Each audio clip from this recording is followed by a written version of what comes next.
This is the Inclusion Think Tank podcast brought to you by New Jersey Coalition for Inclusive Education, NJCIE, where we talk about inclusive education, why it works, and how to make it happen.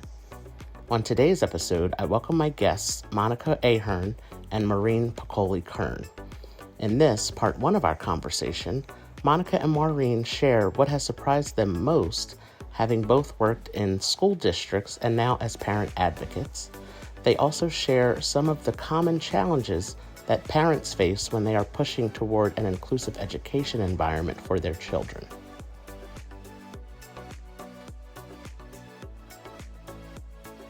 I would like to welcome everyone back to another episode of the Inclusion Think Tank podcast. I am your host, Arthur Aston, and today I am joined by two guests on the podcast. I'm joined by Monica Ahern and Maureen Piccoli-Kern for this episode of the podcast. So thank you both for joining me today. Thank you for having us. So I would like to start off by asking you both to introduce yourselves and share with us who you are, what you do, and something that you like to do for fun. We can start with Monica, and then Maureen, you can share after Monica. Okay. My name, as you said, is Monica Ahern. I am a former director of special services. I also spent probably over 30 years in education. I was a teacher, learning disabilities teacher, consultant, principal. You name it, I probably did it in special education. So after I retired, I joined with NJCIE doing presentations for districts, working with districts, and now I work with Include NJ as a parent advocate. For fun, I love to spend time with my family, especially my two grandchildren. That's great. And Maureen, what about you? Hi, my name is Maureen Piccoli-Kern. I have been special ed director, a teacher. I worked in both with the New York City Board of Education, as well as coming out to New Jersey, where I thought I had landed on maybe a different planet. I wasn't quite sure. I've lived in New Jersey all my life. I've been in education since I was in high school. Many experiences as a director, as a teacher of students with autism, just some great and wonderful experiences. I have worked very hard to push for inclusion in everything that I do in both school and in the community. And my favorite thing to do is put me on a beach anywhere, anyhow, any day, and I am a happy soul. Yes, any day at the beach is a good day. I agree. That is one of my favorite things to do as well, is to be at the beach. And again, it doesn't matter if it's summertime or not. I just really enjoy it. For the next question, this can be both of you can share, um, and that is, what would you say is the most surprising thing you have seen in the transition from working within the district to working with parents? And what do you feel makes you so effective at working with districts for inclusive education? I think I'll start it and then Monica can jump in. I think one of the things um, I Monica and I both kind of say we've been on both sides of the fence. When I was working in a school district, I thought that we were doing a really good job collaborating with parents, working with them as partners. That was one of the things that we all prided ourselves on. As I start to work with parents, I really see that the collaboration that we thought was happening was really a one-sided collaboration. So one of the things that was very surprising to me was how districts do not understand how to effectively collaborate with parents in a way that they feel like they are a part of the team. I echo that as well. It's I think as an advocate who works throughout the entire state, all from the tip of Bergen County down through Atlantic County, continuously surprises me, and not in a good way, when I see child study teams who don't treat parents with respect, who don't treat parents as equal partners at the table. And when I have the opportunity to do child study team training and work on the other side with districts, that's the first thing I work with them and say, a little respect goes a long way. So I think it's constantly surprising when I see parents being treated so disrespectfully and not being treated as part of the collaborative process. And I think one of the things that, as Maureen said, we do really well is that because we can see both sides of it, and because we have been on both sides of it, we do understand the strains that a district is under, or the financial strains, or the political strains. So we are able to share that with the parent and be able to sit at the table and try and build relationships rather than just kind of go on the attack on either side. So I think that's what makes Maureen and I really good at what we do, because we're able to really help walk that line and build collaborative relationships. And I think one of the other things that amazes me is that we all still speak special ed language, and I call it that. And we believe that parents understand what we are saying, what we are talking about, what we are trying to do. And when I talk to parents, I've come to realize that they're understanding, even though there has been tons of training, tons of resources, tons of support, that parents still don't know what they don't know. So when they go to meetings, when they speak with child study teams, they really don't even understand what the process is, what's being talked about. So for a lot of parents, you'll hear the word They're frustrating, afraid to ask and questions. they will say, They right, they will they say don't want to over and ask over questions. again, So I'll say, well, why didn't you ask? And they'll say, oh no, I didn't want them to think I didn't understand. So they feel intimidated about asking questions. I'm shocked at how many parents don't even know what the classification of their child is. Do they, like, that's the first question I'll say, well, what are they classified, or what's the classification? They don't know, and they're afraid to ask. So I think that's shocking. and just on the inclusion side of this, there are just so many parents that I talk to who don't even realize that inclusion is an option, because it's an option that was never presented to them by their child study team. They are told from the beginning, this is the best place for your child. This is where they'll learn well. This is where they will progress. So parents grow up believing that inclusion isn't even an option that they consider until Monica and I start talking to them about it. Yes, I think, like you said, And we with talk a lot, by the way. I love it. I think it's so important that you have had the experience on both sides, and you can bring the experience from those both sides to these conversations that you're now having with parents. And um, as I mentioned, I've been doing this podcast now for 2 years, which is hard to believe. But a common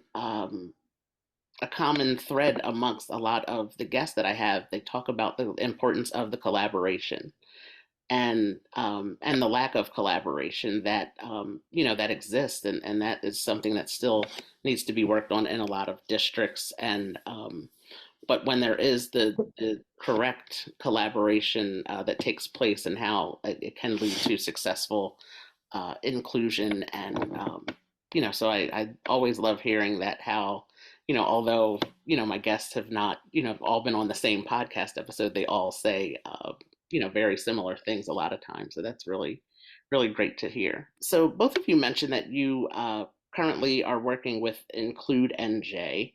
Can you share with us some additional information about Include NJ, the work that you do there, and the services that the organization provides? I'll start again. I'm going to read our vision to you, because I think our vision embraces everything everything that Include NJ believes and works toward.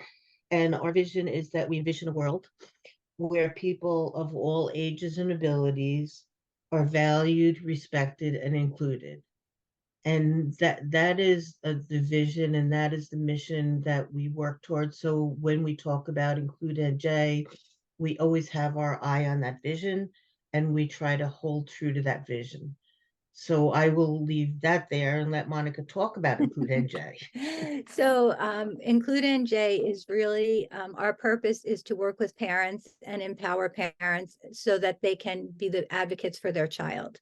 So the nuts and bolts of it is that we typically, we offer 2 tiers of services. So right now we are basically a 2-woman operation, and you're looking at it, it's Maureen and I.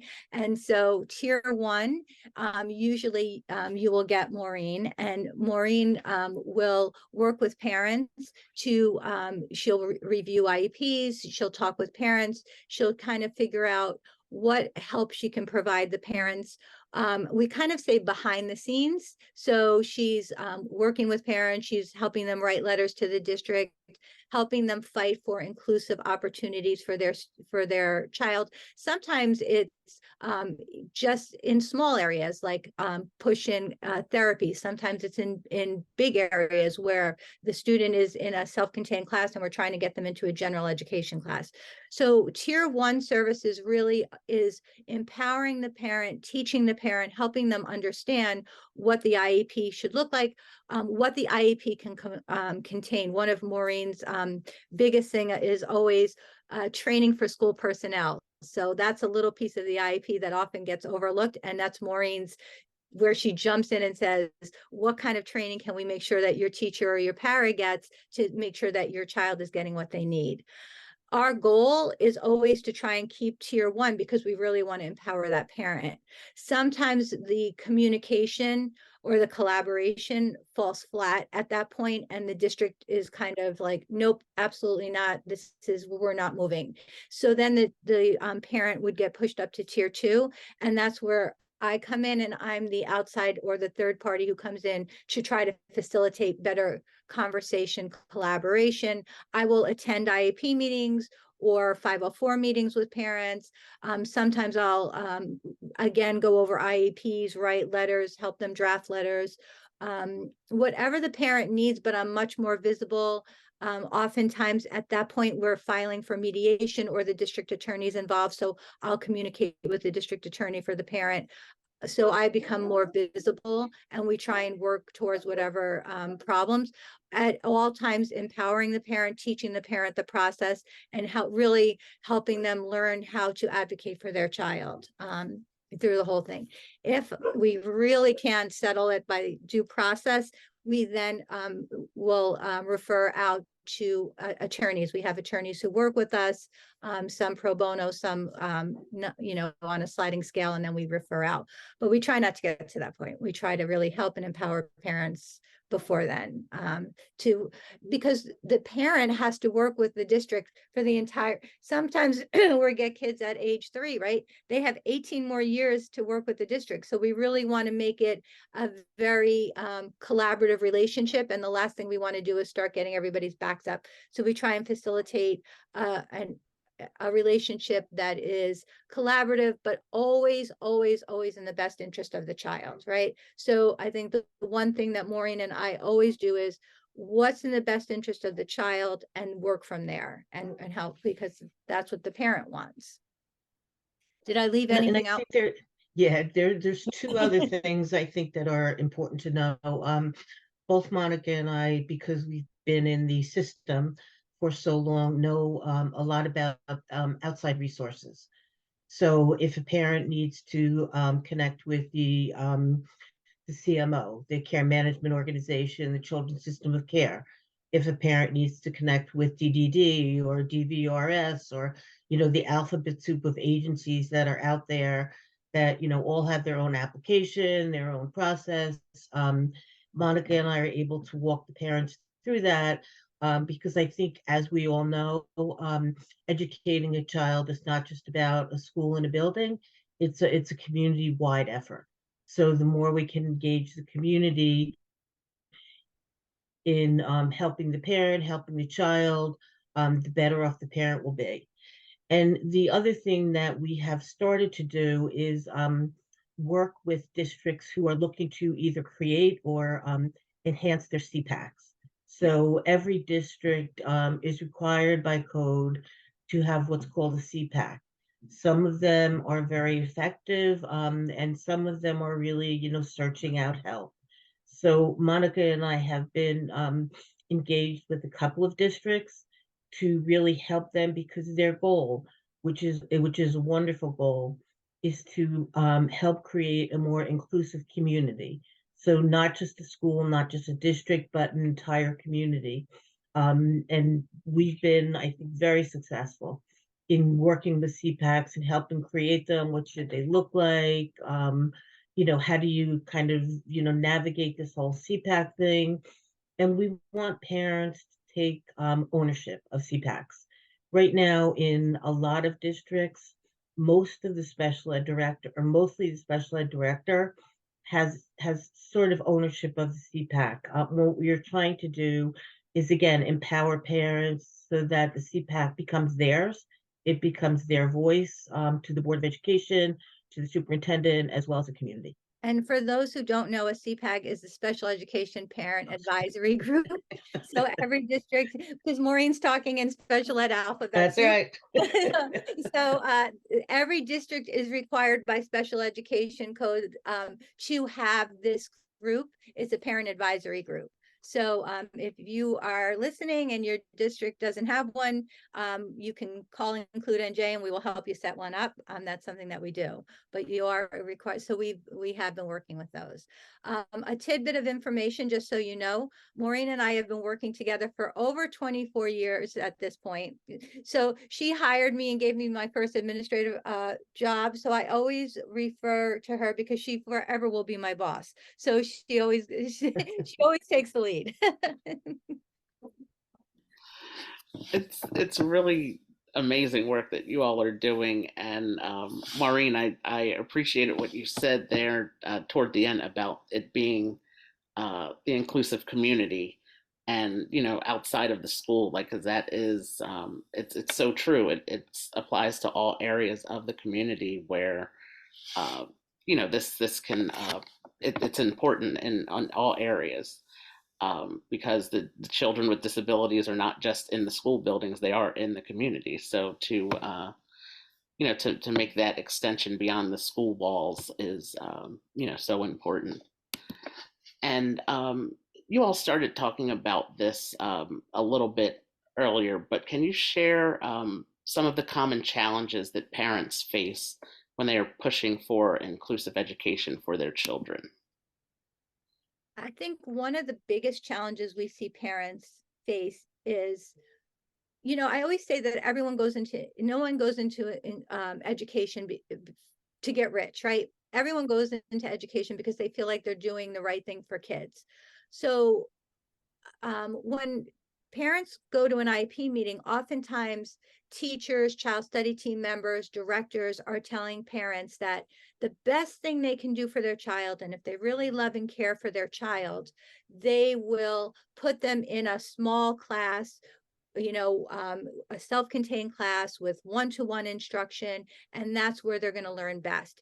And I do believe that these professionals really do in their heads think that is the best thing for the child, because they haven't caught up on the research from the past 30 years that tells us that's not true. But anyway, well, that's another podcast. So what happens is that parents go into IEP meetings and they're not educators, right? They didn't go to school for this.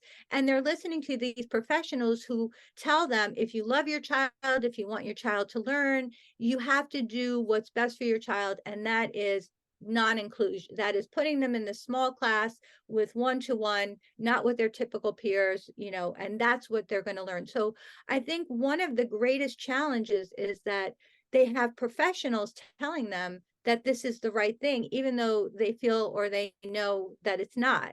And then we were sharing in a conversation recently that I've recently had a case that went to court, and the judge was saying to the parents, why are you doing this? Don't you care about your child? The district wants to give them one-to-one instruction, and you're fighting to have them in a bigger class.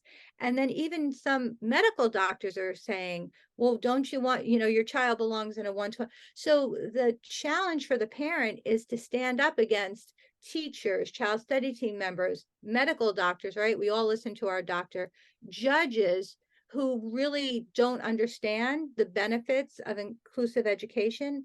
And they're now trying to say, no, I know this is right, but they don't have anybody standing behind them. And I think that's where Maureen and I and other people who fight for inclusive education come in, because we stand behind them and we say, no, we're the experts. We've been doing this for 30 years. Here's all the research. We can support you. But a big part of it is, there are these people, one person or two people in a meeting with all these experts saying, if you love your child, you'll put them in this small classroom. So I think that's a huge challenge for them. I think the other challenge is for and it's really for districts. I think that we've done a lot of training on inclusion. I think there's a cultural part of inclusion, there's a mindset part of inclusion, and there's also a practical how-to part of inclusion. I believe that a lot of people, will say they believe in inclusion, but when it comes to really knowing how to appropriately support a child in an inclusive class, how to modify for them, how to accommodate for them, they draw blanks, or they'll try something for a week or two, and it doesn't work, and this isn't working. Let's move them back to the more restrictive environment. So I still think that educators' minds need to be expanded, and they need to believe that this is possible. And if they believe that this is possible, I think all of the other pieces will fall into place, meaning that they'll learn how to accommodate, they'll learn universal design for learning, they'll learn all of those things, which will make parents' jobs when they're asking for inclusion And much I think what you easier. said, Maureen, is important. The mindset has to come first, because if we still go into a school and they say, this is the inclusive classroom, we're doomed, right? All students need to be in all classrooms, and then we just provide the support that everyone needs in every classroom. But until we get to that point where we take away like the inclusive classroom, we're not going to be there, right? It has to be that all students are included in every classroom.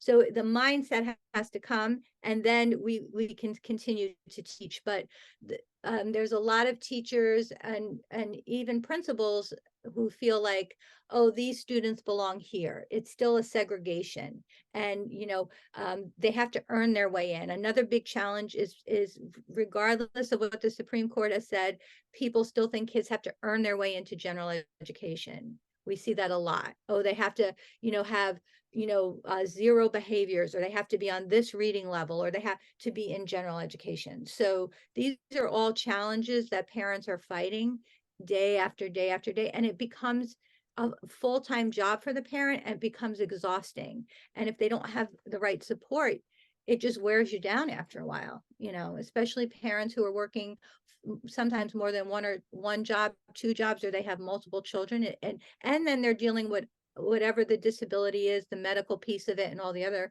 like Maureen said, all the community pieces. It becomes very hard to keep that fight up unless you have support. I, I just think one other thing. Monica and I are doing a webinar on Monday morning about what inclusion looks like. And I've had the wonderful opportunity of visiting places like the Henderson School up in Massachusetts, visiting a school up in New York State that are fully inclusive. And it is a sight to behold. It is just an amazing sight to behold. So I think, we talk about inclusion, but I think parents want to know, what does this look like? So Monica and I are going to be doing a podcast that you can all join on Monday. That Not a podcast, a webinar that Yes, really it'll be live. right, will show what inclusion looks like in actual settings, and I would highly recommend if anybody has the opportunity to go visit the school up in Boston, go visit the school in New York State, to really see what an inclusive school community can be. The webinar will also, we have a pretty active Facebook page. Okay. So it'll be on our Facebook page as well. Okay, great. Yeah, we'll definitely add that to the notes for the podcast episode, and a link to that, so people can view that, at their leisure. Yeah. So thank you for that. With parents, as you mentioned, with everything going on and the jobs that they have, and just everything in just life in general happening, it can be very challenging to keep up with their students and the inclusion, and and getting all of that taken care of. So it really is, can be a challenging time for parents. So the next part of the conversation, I would like to talk about, what do you wish districts would understand about inclusive education, and the importance of working collaboratively with parents. Thank you for listening to this episode of the Inclusion Think Tank podcast. This concludes part 1 of my conversation with Monica and Maureen. Join us again in 2 weeks for part 2, where Monica and Maureen share why it is important for districts to work collaboratively with parents. In the meantime, be sure to subscribe and catch up on all previous episodes of the podcast on Apple Podcasts, Spotify, and YouTube. And don't forget to follow us on social media at NJCIE. Until next time.